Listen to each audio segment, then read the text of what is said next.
Hello, সবাইকে শুভ Makar Sankranti. Hello everyone, আমি সোমা। আমার চ্যানেলে তোমাদের সবাইকে স্বাগত। আরও একটা নতুন ভিডিও নিয়ে চলে এলাম। তো আজকে তো হচ্ছে দিনটা মকর সংক্রান্তি, তো সেই কারণে আজকে আমি নিরামিষ রান্না করব।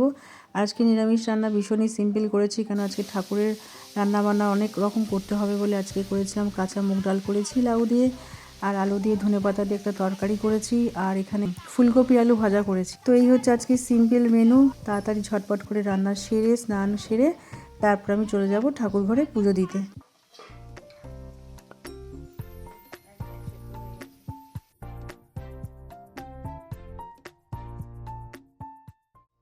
হ্যালো, সবাইকে শুভ মকর সংক্রান্তি। তো আজকে দিনটা তোমাদের জন্য সবার খুব খুব ভালো কাটুক, আর খুব করে পিঠে পায়েস খাও, ঠাকুরকে রান্না করে দাও। তো আমি এখন ঠাকুরেরটা রান্না করছি। আর বাইরের ওয়েদারটা আজকে ভীষণ ভালো, খুব সুন্দর রোদ উঠেছে। কদিন ধরেই রোদ্দুর উঠছে, বেশ ভালো লাগছে, আর ঠান্ডাটা অনেকটা কমে গেছে। আর আমি এখন দুধ জালে বসিয়েছি, এখন আমি পায়েস করব।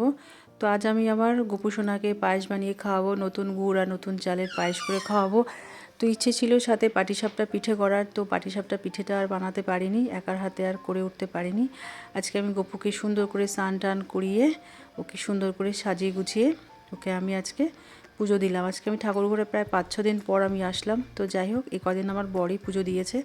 এখানে আমি 5 রকমের ফল আর 5 রকমের মিষ্টি দিয়ে তারা মাকে পুজো দিয়েছিলাম।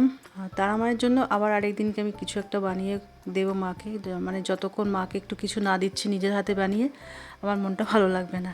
তো যাই হোক, আজকে এই পুজোটা আমি এভাবেই করেছি। অবশ্যই তোমাদের আমার পুজো দেওয়া ভালো লাগবে, ভালো লাগলে একটা লাইক করে দেবে।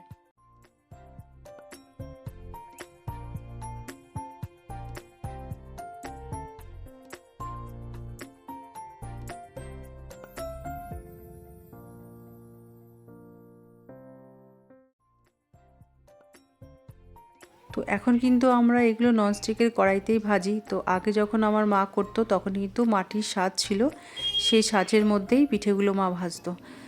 তো চলো, পিঠেগুলো আমার অলমোস্ট রেডি হয়ে গেছে, আর দেখতেও দেখো কি টেস্টি হয়েছে। ভীষণই ভালো হয়েছিল খেতে পিঠেগুলো। আমি এখন এডিট করছি আর ভাবছি আরেক বাটি এনে বসে খাই। খুব নরম সফট হয়েছিল পিঠেগুলো খেতে।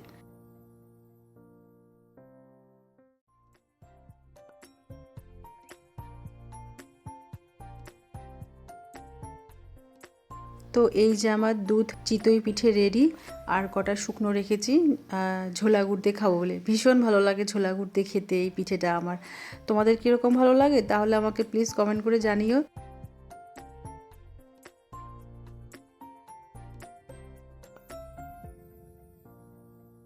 তো তারপর আমি এখানে পাটিসাপটা ভেজেছিলাম। যেহেতু পাটিসাপটাটা আবার আমার ছোটো মেয়ে ভীষণ পছন্দ করে, তো ক্ষীর বানিয়ে নিয়ে তো এই পাটিসাপটা করেছি। আজকে সব কিছুই করেছি, পায়েস করেছি, দুধ দিয়ে পিঠে বানিয়েছি, আজকে পাটিসাপটাও করেছি। আজকে সব কটাই বানানো হয়ে গেল। তো ভিডিওটা ভালো লাগলে অবশ্যই চ্যানেলটাকে সাবস্ক্রাইব করে দিও। দেখা হচ্ছে নেক্সট ভিডিওতে।